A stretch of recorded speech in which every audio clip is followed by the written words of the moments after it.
안녕하셨습니까? 양영태 TV의 양영태입니다. 오늘은 2024년인 3월 22일입니다. 이준석 리더십이 도마 위에 올랐습니다. 이제 이준석 진짜 정치권을 떠나지 않으면 안 되는 그러한 상황이 돼갑니다. 저는 이런 날이 오리라고 생각을 했습니다. 제 혼자 예측을 한 게 아니고요. 정치평론가들은 이런 날이 오릴 것이라고 이미 예측한 분들이 상당히 있을 겁니다. 이 이준석이가 어저께 이런 얘기를 했지 않습니까? 상처를 많이 받았다. 상처 얘기하고요. 환멸을 느꼈다. 이 두 가지 얘기를 했습니다. 환멸과 상처. 이준석이한테는 어울리지 않는 얘기 아닙니까? 여태까지 살아온 이준석한테는 전혀 어울리지 않는 환멸을 얘기하고 상처를 받았다. 이 얘기를 공개적으로 했습니다. 속담에 이런 말이 있죠. 죽어봐야 저승을 안다. 이런 얘기가 있죠. 살아있을 때는 모르죠. 아주 이것이 멋있고 좋은 줄 알고 지금까지 살아왔고, 그래서 겁도 없이 대통령을 조롱하고, 대통령 윤석열 대통령 아니었으면요, 만약에 문재인이었으면은 이재명이었으면 지도 세도도 모르게 혼났어요. 근데 윤 대통령은요, 그냥 후보 시절부터 관용으로, 포용으로. 정말 저는요, 윤 대통령의 그 인내심, 그 엄청난 인내심, 이거 좀 이재명이라든가 이 정치인들이 좀 배워야 될 걸로 생각합니다. 선의를 위한 소위 인내심. 지금 윤 대통령이 나라를 구해놓고 대한민국의 대한민국을 건져놨는데 헌법을 수호하고 또 국가 안보를 견인을 했지 않습니까? 자, 9.19 군사합의로 완전히 그냥 대한민국 군은 완전히 당나라 군대가 된 걸 다시 세우고, 또 지금 미사일을 계속 날린 거, 아니 그렇게 퍼줬는데 문재인이가 가서 9.19 군사합의하고 도보다리에서 이만한 USB까지 건너가면서 온갖 뭔가 모르지만은 줘놓고서 이게 대한민국에 또 미사일을 쓰고, 여러분 아시죠? 김여정이가 욕한 거. 삶은 소대가리, 앙천대소한다. 하늘 보고 웃는다. 삶은 소대가리가. 그렇게 욕해도요, 아무 말도 못하고, 우리 돈 170억을 갖다가 투입해가지고, 남북 교류협력 사무소라고 170억짜리를 지어놓고, 김여정이 단숨에 그냥 폭파시켜버렸잖아요. 폭파하는 장면들 보셨죠? 영상에 많이 나왔죠? 이거 말이죠. 이런 거 한번 보고, 이런 거 보고 난 국민들도 이재명을 찍는다고들 저렇게 하고 민주당을 저렇게 찍는다면, 이게 이런 사람들, 이런 국민들은 어떤 국민들입니까? 자, 이준석 얘기를 하겠습니다. 양양자도 탈당하려고 그랬죠. 비례대표 왜 마음대로 안 됐으니까. 사무총장 했던 김철근이, 저기 나 유생에 사람 좀 보내겠습니다. 장의사라는 그 호텔 성상납 의혹의 그 제공자라고 흔히들 알려져 있는, 거기 전화통화를 이렇게 장의사하고 거기 룸사롱하고 해가지고 김철근이가 내려가가지고 7억 각서를 써주고 왔지 않습니까? 지금 이런 이준석이, 참 이준석도 파란만장했죠. 아직까지 그 이상하게 수사를 안 해요. 검찰에서도 아직 수사를 안 해요. 이원석 검찰총장이 이상해요. 수사를 아직까지 안 해요. 무고 혐의로 강신업 변호사가 고발을 했는데, 그게 이유가 있다 돼가지고 저 올라갔지 않습니까? 경찰에서 수사해서 딱 올라갔는데도 아직까지 수사를 안 해요.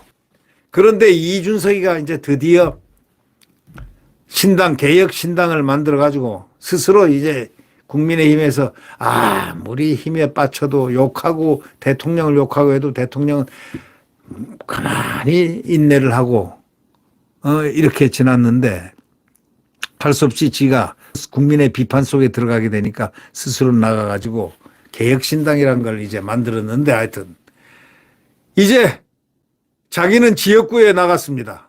화성 의뢰 민주당 후보라는 사람한테 하프게임입니다. 여론조사가 나왔는데 이준석은 23.3인가 되고 뭐 2배가 됐어요. 46점 얼마가 됐어요. 그러니까 완전히 딱 2배 했어요. 아니 2배 가까이 된 사람이 이길 재간이 있겠습니까? 근데 20일 날 열심히 하면 이길 수는 있는데 또 하나 무서운 복병이 나왔어요.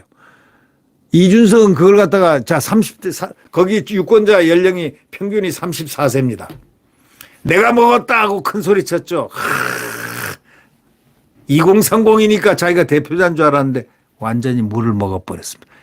2030이 자기를 형편없이 본다는 사실을 이 유권자들이 여론조사가 그냥 딱 증명을 시켜버렸어요. 그런데 마지막에 한 열흘 전인가요?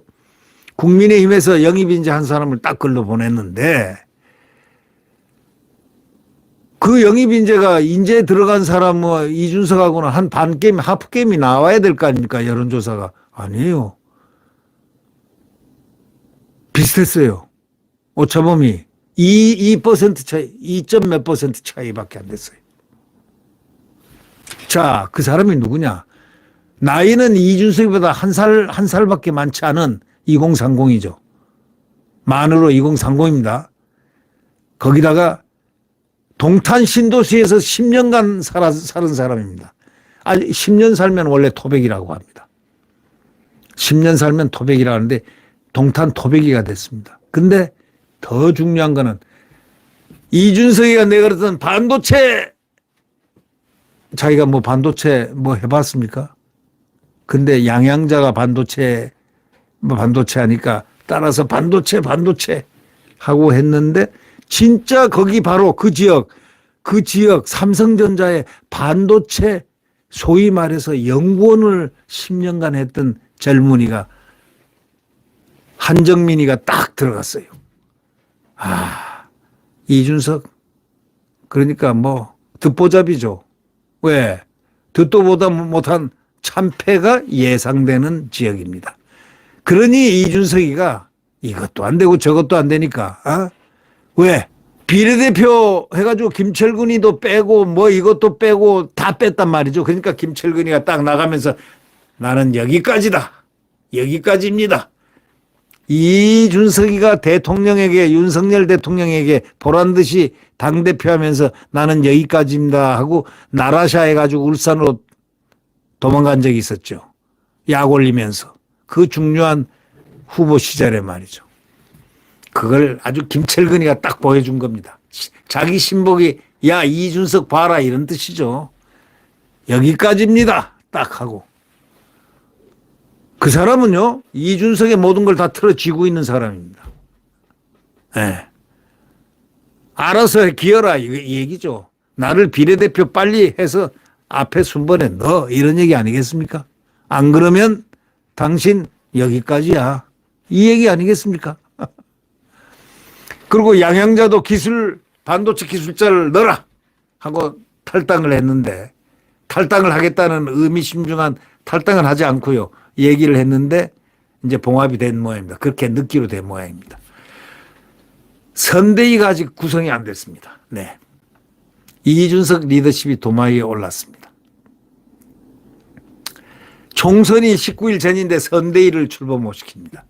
김종인은 원래 선대위원장 하기로 약속까지 했습니다. 그래서 이준석이가 선대위원장 빨리 선대위 만드세요 하니까 나 선대위 안 해. 선대위원장 못 해. 사양을 했습니다. 왜? 아니 어느 바보가 뻔히 눈에 보이는 걸 선대위원장 해가지고 그 나이 마지막에 이거 피날레 그 사람은 정치를 또 언제까지 할지 모르지만은 뭐 저 누굽니까? 박지원이도 하는 거 보면 뭐 90세까지도 할 수 있습니다. 네. 이 김종인은 딱 선대위원장을 사양했습니다. 결국 이제 모든 것이 종결을 향해서 달려가는 듯 싶습니다. 이제 리더십은 고사하고 이준석의 모든 것 어저께 한마디로 두 마디로 표현한 압축된 그 말이 이준석의 운명입니다. 환멸을 느꼈다. 하나, 둘, 상처 많이 받았다. 지금 개혁신당에 아주 상처받았다는 겁니다. 예, 이 두 가지를 그는 느끼고 있는 것 같습니다. 그래서 리더십이란 거는 인품과 품격, 그가 배운 모든 인문학적인 사고와 그 다음에 DNA 좋은 인간의 DNA로서의 합당한 역할을 하고 일을 수행하고 사람을 보면서 나가는 정말 훌륭한 인격 도야가 왜 필요한가 이런 것을 새삼 느끼게 하는 바로 이준석의 그 리더십을 보면서 참 딱하다, 안 됐다라는 말 한마디로 표현하고 싶습니다. 여러분, 이번 선거는 대한민국의 명운을 지키는 선거입니다. 국민의힘, 우리가 함께 같은 동행자입니다. 우리가 만들어 놓은 대한민국, 우리나라를 우리가 지키는 것 당연한 의무입니다. 이재명은 우리의 북한이라고 한 자입니다. 이번에 공천을 어떻게 하는 걸 보셨죠? 이름에도 불구하고 이재명 찍을 사람, 그분은 대한민국 사람이라고 할 수 있겠습니까? 자유민주주의 대한민국 사람이라고 할 수 있겠습니까? 글쎄요. 여러분 현명한 투표를 기다리고 있습니다. 자유 대한민국 국민의 힘을 찍어야 되겠습니다. 네, 구독 버튼과 엄지를 눌러주시면 대단히 감사하겠습니다. 여러분 안녕히 계십시오.